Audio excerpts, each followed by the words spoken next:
Assalamualaikum warahmatullahi wabarakatuh. Bagaimana kabar kalian hari ini anak-anak? Semoga baik-baik saja ya, amin. Kali ini materi kita tentang menelaah struktur dan kebahasaan teks narasi.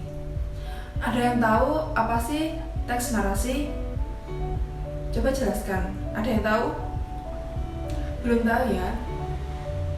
Apa sih teks narasi?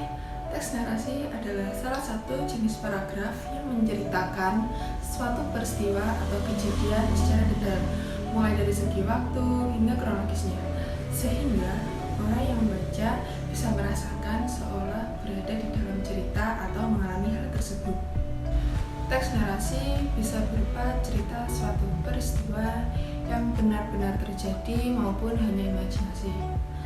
Tapi tujuan teks narasi untuk menghibur para pembaca melalui pengalaman estetis membaca kisah fiksi ataupun kisah non-fiksi tersebut.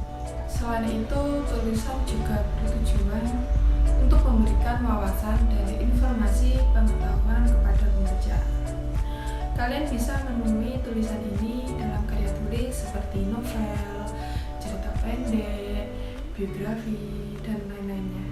Pertama adalah struktur cerita fantasi.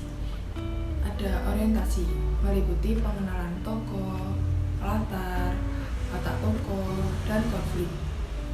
Pada bagian orientasi dikembangkan dari deskripsi latar, pengenalan tokoh, dan pengenalan konflik. Yang kedua ada komplikasi.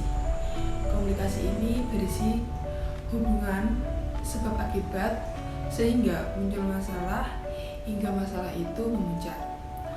Pada bagian komplikasi dikembangkan dengan menghadirkan tokoh lain, mengubah latar, kemudian melompat pada zaman yang berbeda, yakni masa lampau atau masa depan. Yang ketiga ada resolusi.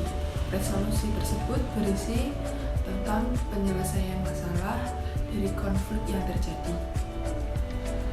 Pada bagian resolusi dikembangkan dengan lompatan waktu, sebab akibat yang unik, dan dengan kejutan.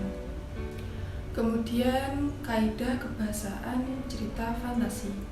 Yang pertama, penggunaan kata ganti dan nama orang sebagai sudut pandang penceritaan.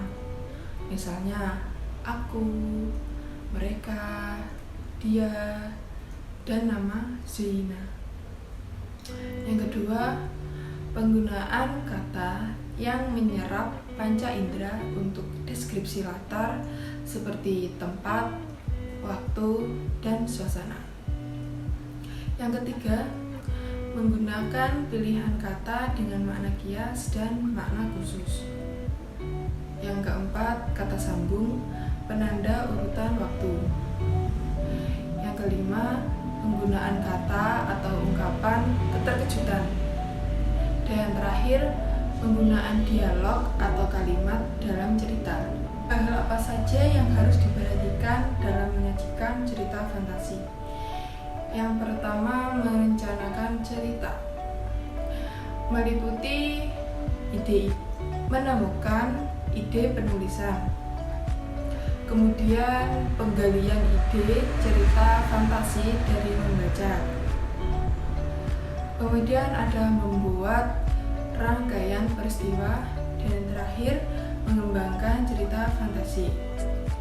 Yang kedua, dengan menulis cerita fantasi, meliputi yang pertama merencanakan, yang kedua mengembangkan produk, dan yang ketiga memberi judul yang menarik, dan yang terakhir mempublikasikan.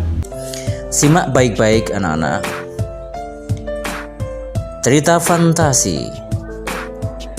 Kekuatan ekor biru Nataga. Sebuah karya Ugi Agustono. Seluruh pasukan Nataga sudah siap hari itu. Nataga membagi tugas kepada seluruh panglima dan pasukannya di titik-titik yang sudah ditentukan. Seluruh binatang di tanah Modo tampak gagah dengan keyakinan di dalam hati, mempertahankan milik mereka. Hari itu, sejarah besar tanah Modo akan terukir di hati seluruh binatang. Mereka akan berjuang hingga titik darah penghabisan untuk membela tanah air tercinta, tanah Modo. Saat yang ditunggu pun tiba. Mulai terlihat bayangan serigala-serigala yang hendak keluar dari kabut. Jumlah pasukan cukup banyak. Nataga dan seluruh panglima memberi isyarat untuk tidak panik. Pasukan siluman serigala mulai menginjak pulau tanah Modo, susul menyusul bagai air bah yang turun dari langit. Tubuh mereka besar-besar dengan sorot mata yang sangat tajam. Raut wajah mereka penuh dengan angkara murka dan kesombongan, disertai lolongan-lolongan panjang saling bersahutan di bawah air hujan. Mereka tidak menyadari bahaya yang sudah mengepung. Semua binatang tetap tenang menunggu aba-aba dari Nataga. "Serbu!" teriak Nataga sambung menyambung dengan seluruh panglima. Pasukan terdepan dari binatang-binatang hutan segera mengepung para serigala dengan lemparan bola api yang ratusan bahkan ribuan bola api mengenai pasukan musuh. Pasukan serigala sempat kaget, tak percaya. Cukup banyak korban yang jatuh di pihak serigala karena lemparan bola api itu. Namun, pemimpin pasukan tiap kelompok serigala langsung mengatur kembali anak buahnya pada posisi siap menyerang.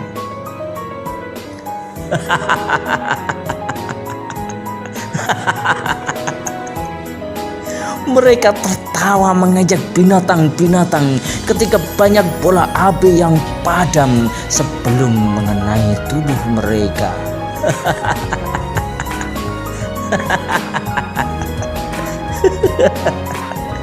Bahkan dengan kekuatan mereka meniup bola api yang terbang menuju arah mereka. "Hai, tak ada gunanya kalian melempar bola api kepada kami," seru serigala dengan sorot mata merah penuh amarah. Binatang-binatang tidak putus asa. Namun pasukan serigala dalam jumlah 2 kali lipat bahkan lebih dari pasukan binatang mulai bergerak maju, seolah hendak menelan binatang-binatang yang mengepung. Binatang-binatang yang pantang menyerah juga tidak takut dengan gertakan para serigala. "Gunakan kekuatan ekormu, Nataga," bisik Dewi Kabut di telinga Nataga. Nataga sempat bingung dengan kata-kata Dewi Kabut karena banyak bola api yang padam. Nataga segera memberi aba-aba berhenti melempar dan mundur kepada seluruh pasukan.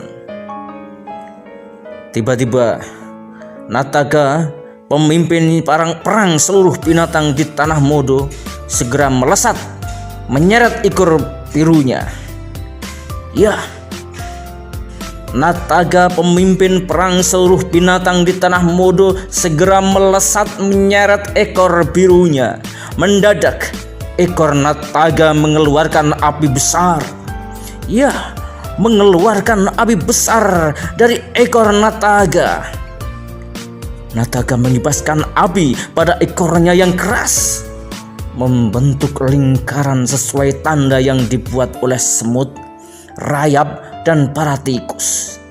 Ya, lalu ia melompat bagai kilat dan mengepung serigala dalam api panas.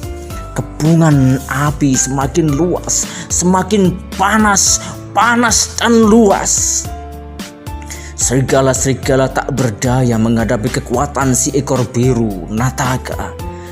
Teriakan panik dan kesakitan terdengar dari serigala-serigala yang terbakar. Ya, Nataga tidak memberi ampun kepada para serigala licik itu. Selesai pertempuran, Nataga segera menuju ke atas bukit, bergabung dengan seluruh panglima.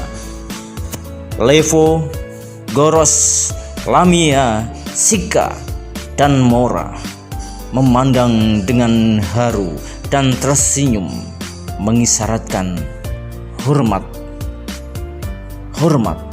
dan bahagia. Baik, cukup sekian pembelajaran kita hari ini. Dilanjut lagi ke pertemuan selanjutnya ya. Baik, apabila tidak ada yang ditanyakan, Ibu tutup hari ini. Cukup sekian. Wabillahi taufik wal hidayah. Wassalamualaikum warahmatullahi wabarakatuh.